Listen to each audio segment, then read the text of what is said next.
Dan saya percaya kalau rakan-rakan usahawan Muslim di Malaysia dapat membuat kerjasama. Matlamat wakaf korporat yang paling pokok ialah untuk menjana harta kekayaan. Pembeli kena mengambil kira kemampuan masing-masing. Tiba masanya kita di sini juga membuka luas pintu wakaf. Pasaran persaingan tetap ada, tetapi pembagian ditentukan wakaf ada. Buai laju-laju sampai dekat pokok nangka. Bila Melayu maju, sedekah wakaf tolong bangsa. Itu yang kita nak. Assalamualaikum warahmatullahi wabarakatuh.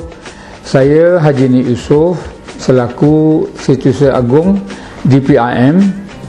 Apa yang harus kita perhatikan ialah kita harus bijaksana. Pembekal makanan Islam. Apakah kita sudah layak? Apakah kita sudah cukup mampu untuk mengambil alih bahan-bahan makanan yang sekarang ini dimiliki umumnya oleh orang-orang Yahudi. Disitulah cabaran kita dan kita harus bergerak pantas. Bahan makanan atau makanan dan minuman hasil ciptaan orang Islam tidak hanya harus halal, tetapi pastikan dia tu thayyib, bermakna baik, berkualiti tinggi, padan dengan halalnya itu, sehingga pihak yang bukan Islam, pasaran Eropah, pasaran Jepun, China dan Amerika akan membeli bahan-bahan Islam ini atas nama kualiti barang itu. Maka kita boleh bersaing atas nama kualiti, bukan hanya atas nama halal. Maka pergunakanlah kelebihan kita ini untuk mencari rezeki sumber yang besar, yang halal dan thayyib, dan bakinya itu kita ambillah apa yang DPRM perjuangkan sama ini, iaitu jihad bisnes. Setelah kita boleh memiliki sejumlah pelaburan dan keuntungan yang besar, kita harus kongsikan kepada yang lain. Itulah yadu'ul ulia, tangan yang memberi itu adalah lebih mulia daripada tangan yang menerima. Maka konsep ini dan konsep jihad itu harus kita kembangkan sehingga dia bukan hanya memberi manfaat kepada pengusaha, tetapi pengguna dan pihak ketiga yang memang lemah, yang memerlukan bantuan daripada kita. Alhamdulillah, dalam kesempatan yang berharga ini saya ingin merakamkan ucapan setinggi-tinggi penghargaan khususnya kepada Yang Berbahagia Tan Sri Presiden yang telah memimpin Dewan ini hingga membawa kita ke tahap yang sangat membanggakan. Begitu juga saya ingin merakamkan ucapan setinggi-tinggi penghargaan kepada seluruh kepimpinan DPRM di peringkat pusat dan juga di peringkat negeri-negeri yang sama-sama membawa DPRM ke satu tahap yang sangat kita banggakan.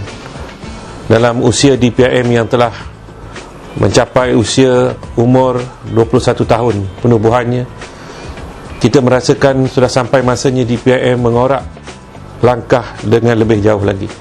Gerak kerja DPRM harus dilipat gandakan, dan alhamdulillah sehingga kini dengan kepimpinan yang ada, kita telah mengenal pasti beberapa program-program dan gerak kerja yang lebih terjurus ataupun fokus kepada kehendak usahawan.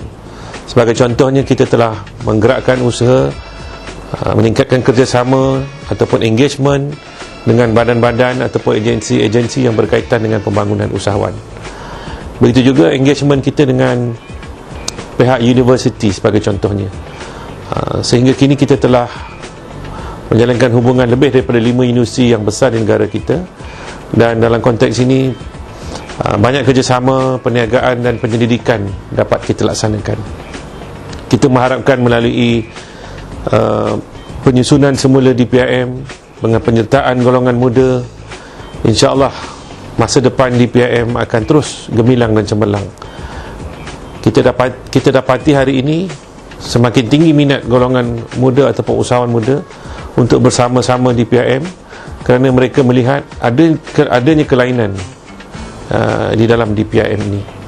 Dan insya-Allah saya rasa minat dan kerjasama ini harus diterjemahkan melalui program-program yang benar-benar memberikan faedah dan manfaat kepada ahli-ahli kita.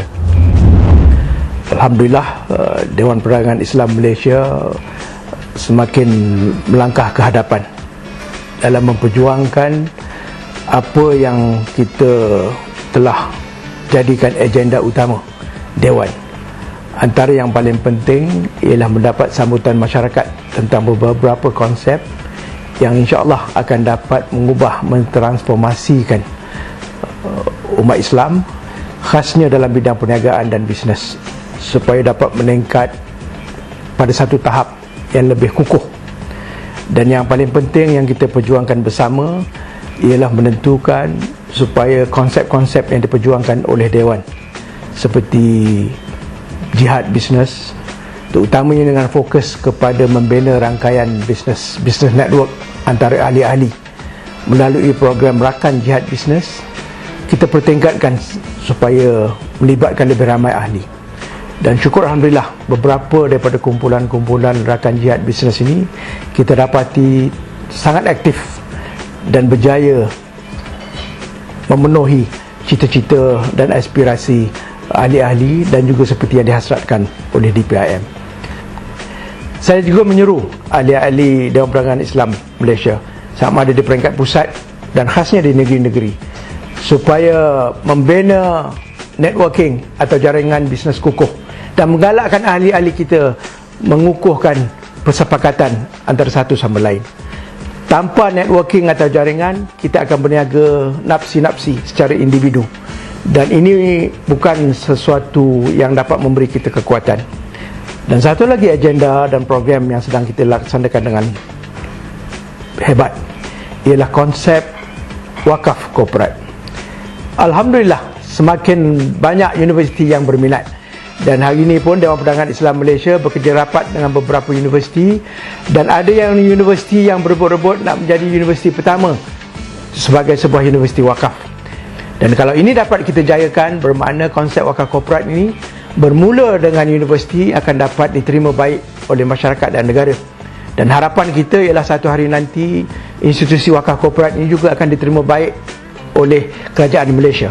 Harapan saya ialah supaya ahli-ahli Dewan Perdagangan Islam Malaysia kita rapatkan saf dan barisan, dan kita bekerja lebih bersungguh lagi mengatasi segala halangan dan rintangan.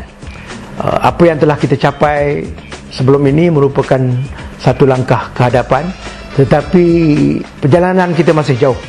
Sebab jelas sekali bangsa Melayu dan umat Islam masih lemah dalam bidang ekonomi. Masih ramai yang tidak meminati bisnes, masih ramai yang dalam bisnes pun menghadapi masalah dan beberapa halangan dan rintangan. Jadi sama-samalah kita rapatkan barisan, cari kekuatan dan tonjolkan bakat masing-masing, cari ruang dan peranan. Sebab kekuatan Dewan Perdagangan Islam Malaysia ini tergantung kepada daya usaha, kegigihan ahli-ahlinya sendiri. Dan saya sangat-sangat mengharapkan khasnya peringkat cawangan di negeri-negeri akan tampil ke depan, tunjukkan daya kepimpinan tinggi supaya dapat memperbanyakkan aktiviti di peringkat cawangan, membabitkan ahli-ahli supaya kita benar-benar dapat mencapai aspirasi kita bersama untuk menjadikan bisnes sebenar-benarnya 9/10 sumber rezeki bagi umat Islam, khasnya bangsa Melayu di Malaysia.